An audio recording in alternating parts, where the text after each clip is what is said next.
What's up, you guys? This is HJ here, and welcome back to another YouTube video. In today's video, I'm going to be showing you guys some of the essential gear that you will need, more than likely, to start your content creation journey. Now, if you guys are unfamiliar with my podcast, I did do an audio episode a very long time ago about the best gear for content creators getting started, and that was more of like a podcast kind of edition. This one's going to be more for our video creators, but I do have some things, as you can see right there from the mixer, that are mixed in for podcasters as well. So if you do create audio content or you do a video podcast, this one is going to be for you too. I don't think I left you guys out. But we're going to start with some of the essential tech that you'll need to at least get your foot in the door. And then I'll talk about some of the things you can buy, or go over some of the things you can buy online that will give you guys more of something to invest in later down the line. So we're going to start off with the laptop. So the first thing that any creator is going to need is obviously going to be a device to both edit on and create on. Now, it also depends on what you're going for. For example, if you're doing vlogging content or you're doing content that's IRL with a face cam and whatnot, you might need a bit more than just a laptop. You might need a DSLR camera. You might need something like that right there, which is, I'm going to show you guys in just a second. But if you're doing a podcast or doing a video podcast, you might not need all of that, and you might just need just the laptop itself to record and edit. So over here, I have two of my basic laptops that I always use all the time, Acer Nitro and the HP. Now, granted, there's a main difference between these two. One of these has a dedicated GPU, the Acer Nitro 4060 i7-13620H, and the HP has an i5 1334U and has Iris Xe graphics. So one of them has an iGPU. Now, the reason why I pulled out both of these and I'm giving you guys a dedicated graphics choice versus an iGPU choice is because not every creator has to have dedicated graphics. And I'm talking to my podcasters specifically. This is for you. So if you're a podcaster and all you know you're going to be doing is audio and you don't have any video involved, if you do have some video involved, but it's not like 4K, it's like 1080p and it's like a secondary afterthought to you, you really don't have to spend over $1,000 on a dedicated GPU, because most audio editing does not require as many resources as doing video editing. And even 1080p video editing is still possible on a laptop with integrated graphics. Just make sure you get one with a 13th gen or higher, a Ryzen 5, a 70 series with a 4 in the third digit column, or a 3, because the 2 is still pretty slow, or higher, and make sure that it has a very decent encoder for audio. Or you can get a MacBook with an M1 or higher as well, which those are going to be a little more on the pricier side. But regardless, any laptop with an iGPU with those specs or better for a podcaster is going to work just fine. But if you do video content, like if you do YouTube, if you do gaming, if you do anything that requires anything more than just the basics, even if it's like a tiny increment above being able to use an iGPU, automatically get a laptop with the M processor from Apple, get a dedicated graphics card. Those are the two things you're going to want to look for, especially if you're doing 4K video editing. Now, I'm going to talk about some notable exceptions to this rule because there are a few exceptions, but let me get out the dedicated GPU first. For the dedicated GPU on your laptop, you want to aim for something that has very good encoders for your video. That means if you can spring for an RTX 30 series or higher dedicated graphics laptop, that's what I'd recommend. You don't have to do 30 series or higher, as any NVIDIA GPU will work, but if it's 30 series or higher, you're going to get better frames. Your video editing is going to perform better. Now, let me talk about the exceptions, because there are a few exceptions to the dedicated laptop rule for video editing. And that's going to come down to the one processor that performs like a 4060 and is not a dedicated GPU. That's going to be for our Flow Z13 users and for our laptop users who are using the AI Max processors from AMD.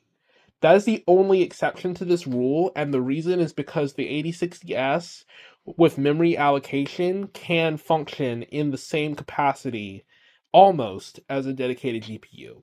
That's the one exception to that rule, and the reason why don't have the Flow Z13 with me is because obviously it's a $3,000 laptop, so can't afford it. But also, that aside, it's really I don't have, even if I did have it, I wouldn't include it on this, well, surface right here, because quite honestly, with the 4060 and my Acer Nitro, it's really performs very similar to the 4060, if not 4070 in some cases. So the difference is pretty nominal between the two, but the main thing is that the AI Max 8060S is an iGPU, whereas the 4060 is a dedicated GPU. They just do the same thing.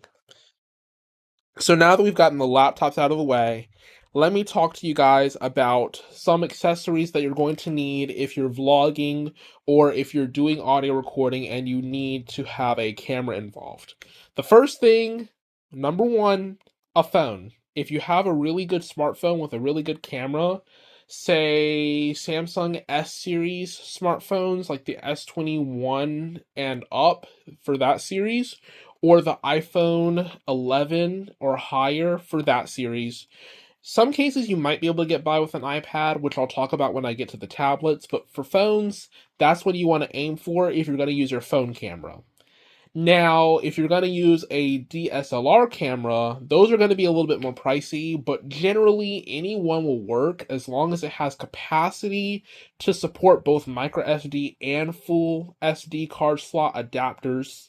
That means if you have a full SD card or you have an adapter for a full SD card with a micro SD inside of it, that they will all fit.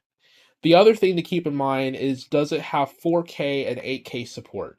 If you plan on doing 4K and 8K video, like I'm shooting this on my phone in 4K right now at 60 FPS, if I want to use 4K or higher, I need to make sure that the DSLR camera has 4K and 8K support.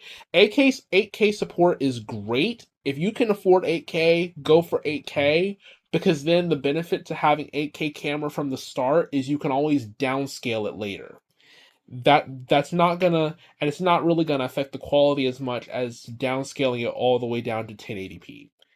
Now, if you can't afford an 8K camera, but you can get a 4K camera with 4K support that supports up to 8K 30 in some limited capacity, that's fine too.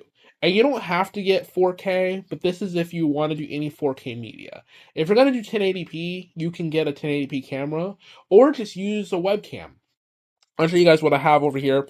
I have this what's it? OBSBot, like OBS bot, however you pronounce the name. This camera is really clear. Now, I'm gonna log on to my computer so you guys can see just how clear this webcam looks. But if I open up OBS Studio and I pull up the camera in the frame for my video capture device, let's see here. Look at how clear this thing looks. And let me angle the camera. Look at how clear this thing looks. This thing is pretty darn clear. Now, don't mind the pixels on my monitor. That's, if you were looking at this in person, the lighting on this, and even somewhat through the camera, the lighting on this is really, really good for the type of webcam. And it's a 1080p 60 FPS webcam. 4K webcams are even better if you can spring for them, but if you want to use a camera and you don't want to use a phone camera or a DSLR, 1080p 60 or 4K 30 webcam or higher is the way to go. Now we've gotten the webcams out of the way. Let me talk to you guys about some of the accessories you're going to need if you're vlogging and you're on a phone. And the first thing is a receiver with a lavalier mic. Now, this is a USB-C receiver, but the one that I got here is a cheap and inexpensive one. The reason why I got this one is because when I first started doing the IRL videos that I'm doing now, I didn't have a lavalier mic, and having the lavalier mic was really just supposed to be entry level to get me in the gate. Now, don't go for this one. This one is kind of cheap, and it really is mainly just to get by. If you're gonna use a real lavalier microphone and you're gonna use it like nonstop, I highly recommend spending the extra $50 to invest in a JBL lavalier microphone, which is my first choice for if you're on a tight budget and you can't spend more than $100 on a microphone for a lavalier mic. And if you can spend more than $100 on a lavalier microphone, go for the Rode mic, the lavalier. I think it's called the Rode Wireless Me. I'm gonna confirm that with a pop out on the screen if it is the Rode Wireless Me. But I believe that's what it's called, and it is really good. I have a friend who's out of the country who actually does use it, and they say it sounds really really good for what it is. So um don't just take my word for it. Take the people who actually use the mic, because I see a lot of major creators, like large creators, use it. So it seems to be a really good microphone. If you can find another microphone or lavalier microphone and you think it sounds really good, I mean, I'm not saying don't try it. You can always try it, and if you don't like it, if they have a return policy, you can return it and get something else. Worst case scenario. And the other thing that has to go with the lavalier microphone is the this is actually a tripod, but it also doubles as one of those vlogging stabilizers. So if I flip this up, and if I can actually get it up here, if I flip this up and I open it, my phone can go in here. So I'll just put my phone in here really quickly. And what it does is it gives you something to hold on to, and it also functions as a tripod, but also it makes the camera a little bit less shaky because of the fact that you're not holding it with your hand, and the weight of the phone in your hand, for some people who have issues holding devices steady, and for people like me who have medical issues that cause their hands to shake really easily, it can be frustrating to work with phone cameras by themselves without having anything to stabilize it. So having something like this and a tool like Super Steady, like I use on my phone that's built into the software, actually does help to keep the camera relatively stable so you can actually use the camera without having a bunch of shakes and hiccups on your recording. Now, if that wasn't enough, I also have two things for podcasters, because I am one, that I have to include.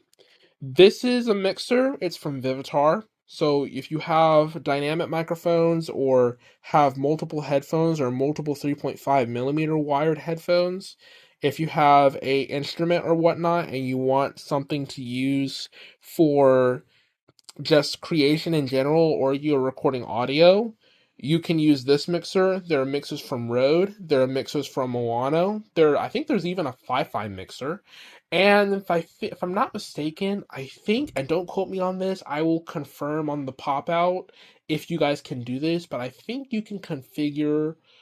I think you might be able to configure sound pads and Steam Deck to work together to kind of mimic sort of a mixer, albeit not with direct connection to the device, but through the software you can like kind of mimic having a mixer with a sound pad and the Stream Deck and use those together with your mic to simulate having one. I will confirm with the pop out if that's possible. I have not seen anybody do that, but I think it is possible, because I think what you can do is you can wire in the pad and then use a sound source on OBS and with your microphone, and then use the Stream Deck and program it to control different effects from the sound pad. And I am you there's a way to do it, but like I said, I will confirm if that is in fact possible. I suspect it is, but let me do a little bit more digging on that, because you might be able to do that. Now we have to talk about tablets. And the reason why I included a tablet in this is because tablets can be good for mobile editing. But what they're also good for, tablets, if you have a teleprompter application or you have a script and you have a tablet mount, the tablet can be good for reading what's on your script without having to have multiple tabs open on your desktop and constantly be looking over at a different screen. What it can also be beneficial for in terms of editing is if you have an iPad, not a Samsung or Android, but an iPad specifically. Some of the apps like DaVinci Resolve have iPad versions where you can do professional editing directly from the M3 or M2 Air or even the M1 Air or the M1 and higher MacBook Pros. Those devices support DaVinci Resolve, so if you have an iPad, you can do the professional editing on that device, and in some cases you can actually do your recording on that device too, in some cases. But if you have an Android, you will not be able to get DaVinci Resolve, as I don't know why DaVinci didn't release an Android thing. It might be some bureaucratic Apple thing where Apple just controls all their hardware, so they don't have to worry about adapting it for 1,000 different devices or 500 different tablets. But that aside, they do have other editing applications and recording applications. Like, for example, I have Riverside installed on my tablet, and that's for podcasts and video too. So if you use Riverside, or if you've used a podcast on Spotify and you've heard of Riverside before, that's a good editing tool for that.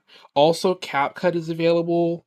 I don't think Clipchamp is not available as an app, but you can use Clipchamp from Microsoft online and download it and sideload it as a web application to the home screen of Android, and it'll just pop up in its own little mini browser, so to speak. And you also have, of course, your audio applications like Dolby On. You have other applications. You have Samsung Voice Recorder, or if you have a Lenovo, you might have a voice recorder for that too. So there are some editing apps that you can use, and you have Canva if you want to make thumbnails and whatnot. Like, I have Canva installed on this. And if you need to save your files, the benefit to an Android tablet is you can put all your creation stuff on a micro SD card. It's something you can't do with an iPad. However, iPad, on the flip side, supports Thunderbolt hard drives. So if you have a micro SD card, you can use your tablet and you can swap those in and out. If you have an iPad, the benefit to iPad is if you have a Thunderbolt or any kind of hard drive that plugs in via USB-C, iPad supports USB-C directly to the file system on your storage device, so that's always a plus. So either way, you have storage access. But if I'm being honest, I think iPad has the more beneficial of the two, because iPad just simply plug it in, transfer the file, and then unplug it, plug it into your PC, and it's right there. Whereas with an SD card or a micro SD card on the Android side, you have to worry about having an adapter. You have to worry about taking it out with the SIM ejector, plugging it in. If you don't have an SD card on your laptop like I do, like I don't have one, you have to get a dongle, plug it in, access the files. Some cases, if it's not a supported file format for Windows, but it's supported on Android, you might have to format it too, and that could risk you losing it. So at the end of the day, I think Apple's is a little bit more straightforward and a little bit more simple, and it's not a lot less frustrating to use. But the last thing I want to talk about to you guys is headphones. So, second to last, I'm gonna get to a microphone in just a second. But these headphones are basic Razer headphones, but they sound really good. Now, I don't want to get into frequencies of headphones or whatnot, because not everybody's an audiophile here. But what I am going to tell you is that depending on the type of headphone setup you have, you might hear more in terms of background noise on different frequencies than other headphones. This is especially true for very high-end, like studio, like I'm Dr. Dre style headphones, like the ones that they use in like professional recording studios. those can pick up more background noise in samples of audio than a headset or a $100 pair you get from like Best Buy or Walmart or Target. They're gonna pick up a lot more in that regard. It also depends on the person too, because some people who have a higher audio knowledge, who have headphones that are very high end like that, they're sensitive to it and they're trained to pick it up much more easily than people who just listen to a YouTube video in passing and don't even pay any mind to it.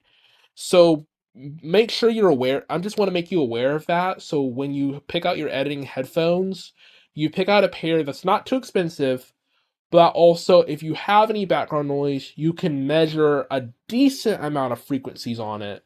So as you're removing it, you're not over or under compensating. You're getting it just right for people who generally just listen or watch in passing, and to make it sound decent or make it sound good.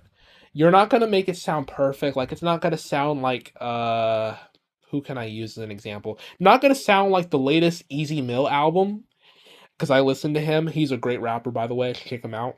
Not gonna sound like the latest Easy Mill album, where it's like you can't. It's like it's really high quality, like several bits worth of audio. But to get it to a level where it's like 192, audio, 162.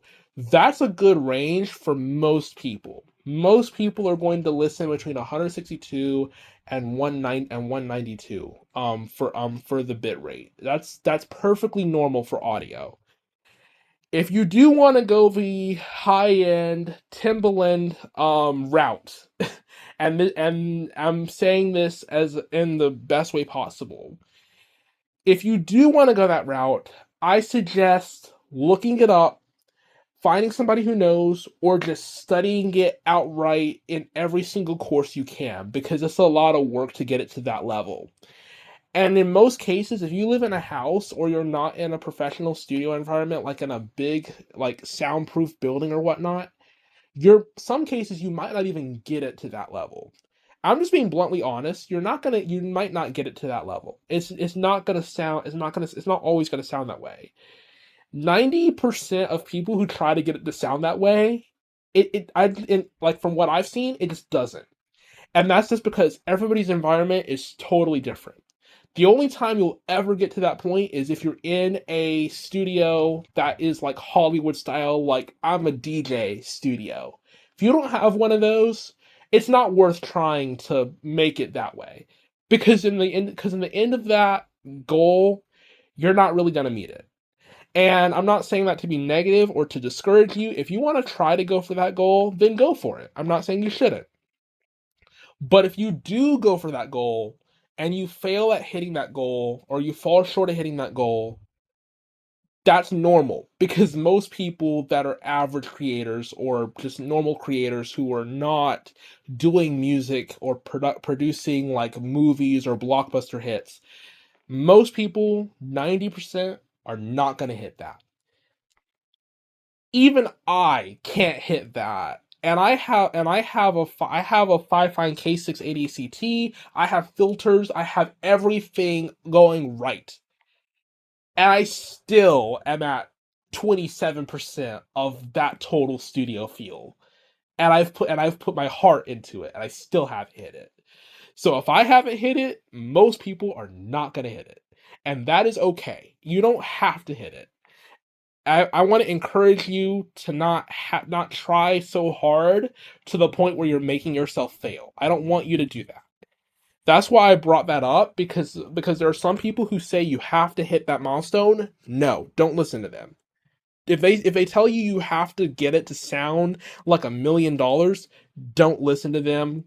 So, I'm sorry, cut them out. Just cut them out. They're not for you. No, don't listen to them. You don't have to hit that.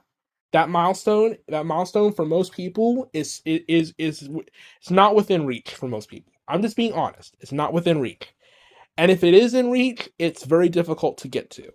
Most people will not get to that level, and if you do get to that level, then you have, congratulations, that's awesome. Most people are not going to hit it, and that's okay. Because at the end of the day, you just want to make it sound good. You want to make it look great. And as long as it does those two things, it's fine. And most people that watch your videos or listen to your podcast are not going to care if it sounds like $1 million. They just want it to sound good to their ears. That's it. So that's all I'm going to say on that. But I wanted to point that out because there's some people out there who say you have to do that, and I'm like, no, don't overstress yourself trying to do that. The moment you start doing that is the moment you start making yourself fail when you're not trying to fail. So don't do that. That's too much work. But now let's talk about this microphone. While we're on the topic of audio, and this is the last piece of gear that I'm actually going to go over. So the Rode NT USB mini microphone, that's the one that I got a long time ago. Sounds great. Now, this is what's called a condenser microphone. Condenser microphones are microphones that they're not adaptive by themselves. Dynamic microphones, like this one right here, this one's a dynamic microphone. It's a Fifine K6 88CT. I'm going to say that again, so if you want to buy this one, it's a Fifine K6 88CT. This one's a dynamic microphone. Okay, core difference. And it's in the name. So if you miss out on it, don't worry. It's in the name of the microphone. For example, dynamic microphones are what they sound like. Dynamic. They are automatically adaptive. Condenser microphones are what they sound like. They're condensed, but they're manual. So if you have to adapt it for background noise or audio, you have to do it manually. Let me say that again. Dynamic, adaptive, automatic. You won't have to apply as many filters as if you have a condenser. Condenser, manual. You'll have to have all the filters in the world to make it sound great if your environment is not conducive for using a condenser microphone. So that's just to get that out of the way. But the big difference is, but also another difference to these is the coil pattern, because the coil in dynamic microphones activates when sound hits the diaphragm that's inside of it, and it bounces back. That's why it's so adaptive, because it's only activating when sound is hitting directly at it. Whereas condenser microphones pick up sound at a broader scale, and they're more conducive for background noise or for loud environments because of the fact that when you speak near the microphone, it goes in and it transmits sound. It doesn't have to be directly into the microphone. It just has to be close to the microphone for it to pick it up. That's another thing. Take condenser, and I want you guys to take the first letter. The first letter is a symbol. Dynamic, the D in dynamic stands for direct. So if you're speaking directly into it, it picks it up. Condenser microphone, C in condenser, is for close. So if you're close to it or near it, but you're not directly into it, it doesn't matter, still going to pick it up. That's the best way to remember the difference, is to look at the first letter and say C is close, dynamic is direct. And that's how you remember one is adaptive, the other one picks up everything within a close proximity, and you'll have to manually adjust it. Dynamic is automatically adaptive, so you don't have to do as much adjusting as a microphone that is not adaptive. Okay, I hope you guys found this video useful. Let me know how I did in the comments down below. I hope I helped you guys make a pretty decent guesstimate as to how much you'll have to spend, what your investment will be, what your gear you're going to need is going to be. And if you did like this video, please like, comment, and subscribe. I do these videos every so often, but I only do them for you, and as long as you guys are really into it, you guys really want to see more content, I'm going to continue to put out more content, okay? Alright, I'm HJ, and I'll catch you guys in the next video.